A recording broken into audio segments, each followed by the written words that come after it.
EEC market ജനശക്തി റോഡിൽ വീണ്ടും ലോറികൾ park ചെയ്യുന്നതിനെതിരെ പ്രതിഷേധവുമായി റെസിഡൻസ് അസോസിയേഷനും നാട്ടുകാരും രംഗത്തെത്തി. കഴിഞ്ഞ ദിവസം നഗരസഭ അധികൃതരുമായി ബന്ധപ്പെട്ട് ഇവിടെയുള്ള പാർക്കിംഗ് ഒഴിവാക്കിയിരുന്നു. എന്നാൽ വീണ്ടും ലോറികൾ അനധികൃതമായി പാർക്ക് ചെയ്യുന്നതോടെയാണ് നാട്ടുകാർ രാത്രി വൈകിയും കനത്ത പ്രതിഷേധം ഉയർത്തിയത്. മൂവാറ്റുപുഴ സ്റ്റേഡിയത്തിന് സമീപത്ത് നിന്നും ആരംഭിച്ച് വാഴപ്പള്ളി ജംഗ്ഷനിലെത്തുന്ന ജനശക്തി റോഡിന്റെ തുടക്കഭാഗത്ത് അനധികൃത വാഹന പാർക്കിങ്ങിനെ തുടർന്ന് വലിയ ദുരിതമാണ് പ്രദേശവാസികൾക്കും വാഹനയാത്രക്കാർക്കും ഉണ്ടാകുന്നത്. റെസിഡൻസ് അസോസിയേഷന്റെയും പ്രദേശവാസികളുടെയും ശക്തമായ പ്രതിഷേധത്തെ തുടർന്ന് വാഹനങ്ങൾ ഇവിടെ നിന്നും നീക്കുന്നതിനുള്ള നടപടികൾ നഗരസഭാ അധികൃതർ ഇടപെട്ട് നടത്തിയിരുന്നു. ഇതിന്റെ ഭാഗമായി വിവിധ സ്ഥലങ്ങളിൽ ചെടിച്ചട്ടികൾ സ്ഥാപിക്കുകയും വാഹന പാർക്കിംഗ് ഒഴിവാക്കുകയും ചെയ്തിരുന്നു. എന്നാൽ കഴിഞ്ഞ ദിവസം ഇതേ ചെടിച്ചട്ടികൾ മാറ്റിവെച്ച് വീണ്ടും വാഹനങ്ങൾ പാർക്ക് ചെയ്യുന്ന സാഹചര്യമുണ്ടായി. ഇതേ തുടർന്നാണ് രാത്രി വൈകിയും പ്രദേശവാസികൾ കടുത്ത പ്രതിഷേധമുയർത്തിയത്. പ്രദേശവാസികളുടെ പ്രതിഷേധത്തെ തുടർന്ന് ഈ പ്രദേശങ്ങളിൽ യാതൊരു വിധത്തിലുള്ള വാഹന പാർക്കിംഗ് അനുവദിക്കില്ലെന്ന അധികൃതരുടെ ഉറപ്പ് ജനങ്ങൾക്ക് ലഭിച്ചിട്ടുണ്ട്. ഈ ഏരിയയിൽ, ഈ GEC ഏരിയയിൽ നാളുകളായി ഇവിടെ വണ്ടികൾ ഇടുന്നുണ്ട്. പക്ഷേ അതിനെ ശക്തമായിട്ട് എതിർക്കുന്ന റെസിഡൻറ്റ് അസോസിയേഷൻ ഇവിടെ ഉണ്ടായിരുന്നു. പോലീസുമായിട്ട് നമ്മൾ ചർച്ച നടത്തിയിട്ടുണ്ട്. അവരുടെ അനുവാദത്തോടു കൂടി തന്നെ ഇവിടെ നോ പാർക്കിംഗ് ബോർഡുകളും വച്ചു.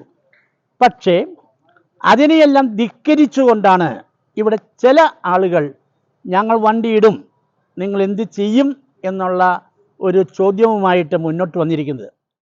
ഇവിടെ അനാശാസ്യ പ്രവർത്തനങ്ങൾ, കഞ്ചാവ്, ഈ സാധനങ്ങളെല്ലാം ഈ വണ്ടിയിൽ കൊണ്ടുവന്ന് മയക്കുമരുന്ന് ഉപയോഗിക്കുകയും ഇതിനെതിരെ പരാതി ചെന്നതിന് ശേഷം എക്സൈസുകാർ വന്ന് 2 പേരെ അറസ്റ്റ് ചെയ്ത് കൊണ്ടുപോവുകയും ചെയ്തിട്ടുണ്ട്.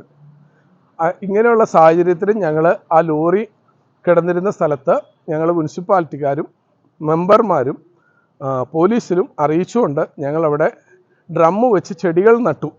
ഇന്ന് ആ ചെടികളെല്ലാം നട്ടു കഴിഞ്ഞിട്ട് ഇന്ന് ആ ചെടികളെല്ലാം അവർ എടുത്തു മാറ്റുകയും ഈ ലോറിക്കാർ വന്ന് എടുത്തു മാറ്റുകയും ഇതെല്ലാം CCTV ക്യാമറയിൽ പതിഞ്ഞിട്ടുള്ളതും അതിൻ്റെ വീഡിയോ ഞാൻ ഇതിനോടൊപ്പം സമർപ്പിക്കുകയും ചെയ്യുകയാണ്.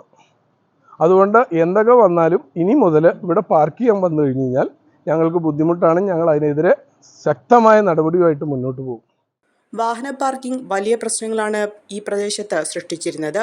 തുറസായ സ്ഥലത്ത് മലമൂത്ര വിസർജനവും മദ്യപാനവും ലഹരി കച്ചവടവും പൊടിപൊടിക്കുന്ന സാഹചര്യത്തിലേക്ക് എത്തിയതോടെ നാട്ടുകാർക്ക് റോഡിലൂടെ ഇറങ്ങി നടക്കാൻ പോലും കഴിയാത്ത സാഹചര്യത്തിലേക്ക് എത്തിയിരുന്നു. ഇതിനെ തുടർന്നാണ് വലിയ പ്രതിഷേധമുയർന്നത്. സമീപത്തെ ഫ്ളാറ്റ് അസോസിയേഷനും വിവിധ രാഷ്ട്രീയ പാർട്ടികളും വാഹന പാർക്കിങ്ങിനെതിരെ രംഗത്തെത്തിയിരുന്നു. ലോറികൾ പാർക്ക് ചെയ്യുന്നതിനായി കൃത്യമായ സുരക്ഷിതമായ സ്ഥലം കണ്ടെത്തി നൽകാനുള്ള ആലോചനയിലാണ് നഗരസഭാ അധികൃതർ. 925 ഇറ്റാലിയൻ സിൽവർ ഓർണമെന്റ്സിന്റെ അതിവിപുലമായ ശേഖരമാണ് തോട്ടത്തിൽ സിൽവർ കളക്ഷൻസ് നിങ്ങൾക്കായി ഒരുക്കിയിരിക്കുന്നത്. എമറാൾഡ്, റൂബി, സഫൈർ തുടങ്ങി എല്ലാ ബെർത്ത് സ്റ്റോണുകളും ഇവിടെ ലഭ്യമാണ്. തോട്ടത്തിൽ സിൽവർ കളക്ഷൻസ്, തോട്ടത്തിൽ arcade, opposite Sayana hotel, TB junction, Muvattupuzha.